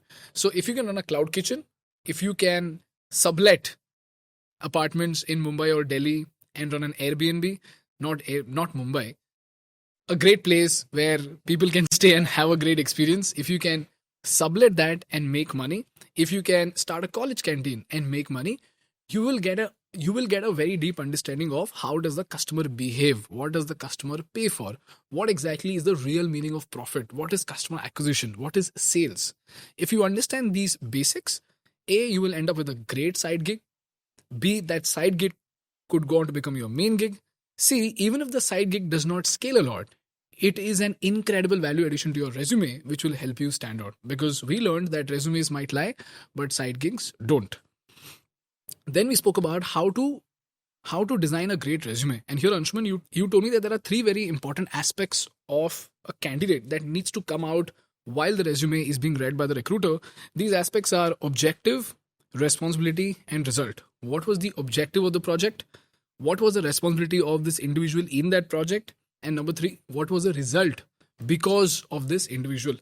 If there are no results, it means that this candidate is not a high performing individual. Bhavik, you told me this. No matter what you do, it has to be measurable in terms of data. If it's not measurable, it's not impactful enough. If it is impactful, you better have some metrics to back it up. And here's where we spoke about key performance indicators. Then we spoke about, Bhavik, you gave us a very good perspective on who is a great project manager. And here you spoke about clarity of objective in terms of time, cost, and quality. This is what defines the objective of a project. A project will be deployed either to reduce time or to decrease cost or to improve quality. Then you spoke about communication skills. Good English does not mean a person is a great communicator. This person should be able to present the objective to the team in a way that they understand, to the customers in a way that they find the product lucrative, and to all other stakeholders in such a way that they can together fulfill the objective of the project. If this person is not capable of doing this, no matter how good of a storyteller this person is, they cannot be considered as great communicators in a high performance setting. Then we spoke about the importance of a project manager being process driven.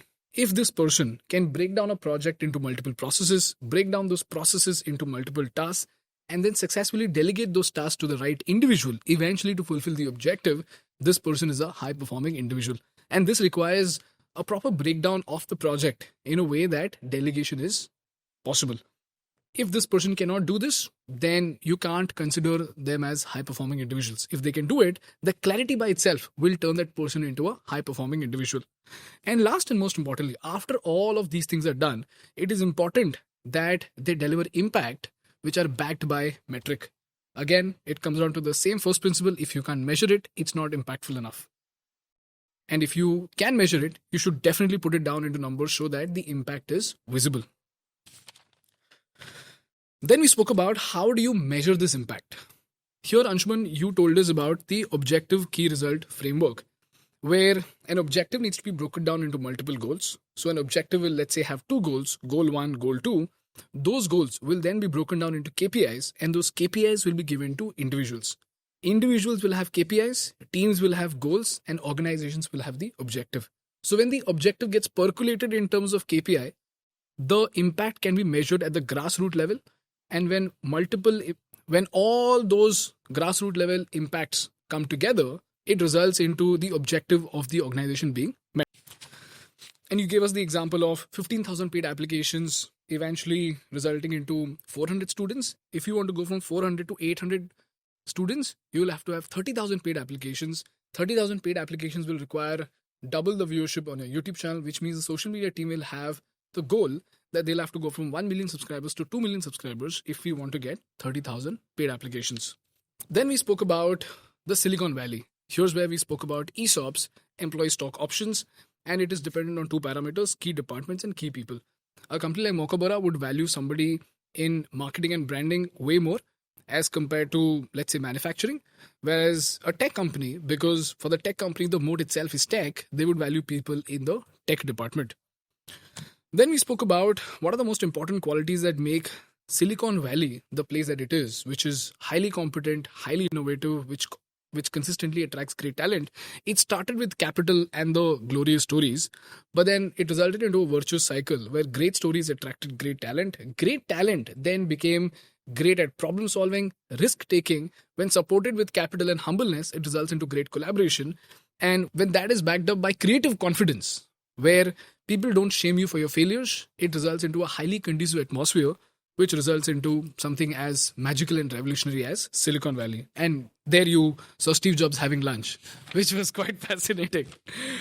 You spoke about the three qualities of Mark Zuckerberg: his deep fascination with human psychology, his humbleness, and his ability to keep on learning. No matter who he is, back then he was a 25-year-old kid, he was learning. Today, he's the CEO of a billion-dollar company and he is still learning. Then we spoke about the three most important takeaways that you have from Facebook, which are impact, merit, and being humble. Three important takeaways from Uber are impact, being extremely data-driven, and the appetite of learning, which will consistently make sure that you succeed in the hyper-growth phase. Then we spoke about the expectation that people need to have with Scalar School of Business, or for that matter, any other business school, where it's a give and take relationship. You need to give to the institute and take from the institute, and that is what will result into a symbiotic relationship where there is success for both the institution as well as the students. Input is not always equal to output. Your input is actually your effort and not the fees that you pay to a particular institution or your enrollment. And then we spoke about the big gap that the ISBs and IIMs of India have left back, which is a disconnect between the industry and the academics. Not a disconnect per se, but then the gap has gotten wider, which is then resulting into a space for companies like Scalar School of Business to evolve, where you mentioned how the founder of Mokobara gave out a problem statement to your students, and that motivated the students to go and speak to people in South Korea, in Japan, in Indonesia, which enabled them to uncover customer insights that served very useful for Mokobara themselves. So when evaluation is done not by the professors, but by the founders, the insights that they come out, the learnings that come out are way more useful. And that is what bridges the gap between the industry and the academics. Anshuman, you told me something very, very important.